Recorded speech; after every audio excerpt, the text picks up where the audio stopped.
இப்போ நம்ம இந்த சைடு பார்க்க வந்துருக்கோம்னா கரெக்டாக நாகர்கோவில் ரயில்வே ஜங்ஷன், இந்த பிள்ளையார் கோயில் வழியாக வரும் பார்த்தீங்களா, அந்த வாசல்லேருந்து நேர் பேக் சைடு கரெக்டாக இது 2.25 சென்ட் இருக்குது.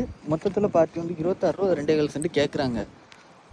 நேர் பின்னாடி பார்த்தீங்கன்னா ரோடு தான், அந்த வண்டி போகுது பார்த்தீங்கல்ல, நேர் ரோடு தான். பின்னாடி ரயில்வே ஜங்ஷன்லேருந்து இறங்கி வந்தால் ஒரு 5 நிமிஷம், ஒரு 2 நிமிஷம் தான் ஆகும். நேர் பேக் சைடில் தான். அப்படி அப்புறம் இந்த பக்கம் பார்த்திங்கன்னா இந்த பேஸ்மெண்ட்டை கட்டி விட்டுருக்குல்ல, இந்த இது வந்து மொத்தத்தில் ஒரு 5 சென்ட்டுக்கு 14 ரூபா சொல்லுவாங்க. நம்ம டேரெக்டாக பேசி நம்ம நெகோஷியபிள் பண்ணிக்கிடலாம். இது ஒரு 16 அடி பாதை இருக்குது, நம்மளுக்கு வண்டி வர்றதுக்கு தக்கன ஈஸியாக தான் இருக்கும். இது வந்து நம்ம அந்த பக்கம் வாசல் போட முடியாது, ஆனால் இருந்தாலுமே நம்மளுக்கு ரயில்வே ஜங்ஷனை பார்த்து நம்மளுக்கு கடை வேணும், இடம் வேணும், வீடாக போடணும் அப்படிங்கிற மாரி சிலவங்களுக்கு இன்ட்ரெஸ்ட் இருக்கும்ல, அதுக்கு தக்கன உள்ள மாரி வாங்கிக்கிடலாம். நான் கீழே நம்பர் கொடுக்குறேன், நீங்கள் வேணுன்னா காண்டாக்ட் பண்ணி பேசிக்கோங்க.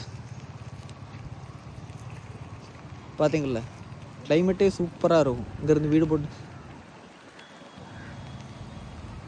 இப்போ தான் வீடெல்லாம் டெவலப் ஆகிட்டு இருக்குது. உங்களுக்கு வேணுன்னா நீங்கள் காண்டாக்ட் பண்ணுங்கள்.